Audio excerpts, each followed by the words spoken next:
Heavenly Father, we praise you for the light of creation, the sun, the moon, and the stars of the night. We praise you for the light of Israel, the law, the prophets, and the wisdom of the scriptures.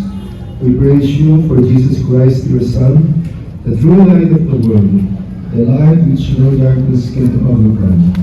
He is Emmanuel, God with us, the Prince of Peace who saved the world from darkness and brought humanity into peace of everlasting life. We praise you for Mary, who held your Son in her loving arms, and who was given to us as a mother at the foot of the cross.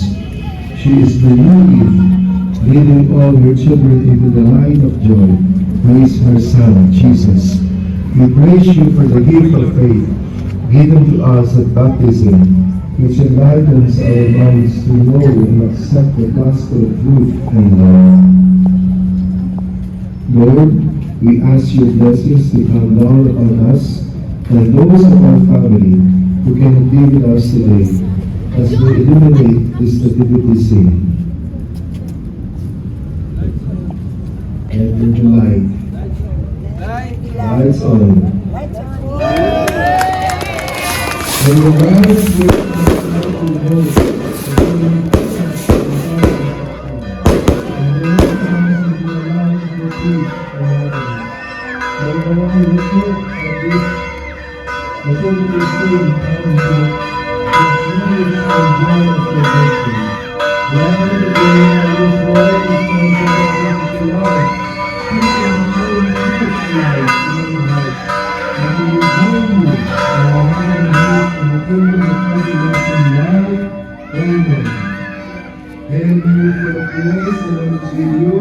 Blessed are you among women, blessed is the fruit of your womb, Jesus. Holy Mary, Mother of God, pray for us sinners now and at the hour of our death. Amen. Glory to the Father, and to the Son, and to the Holy Spirit, as it was in the beginning, is now, and will be forever and ever.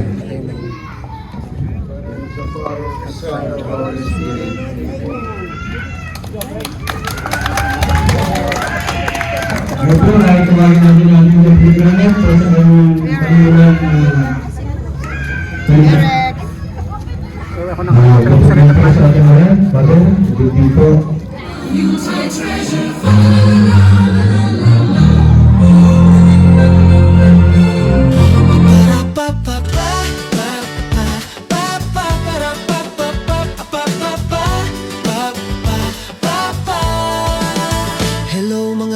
At mga kamams, kumusta? Belated happy birthday, Ma'am Snorlin Pagayunan Masongsong.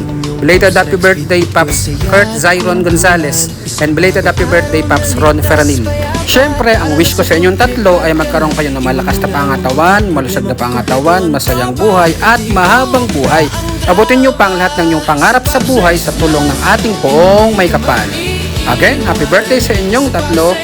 God bless and I love you all. Mwah, chup chup once.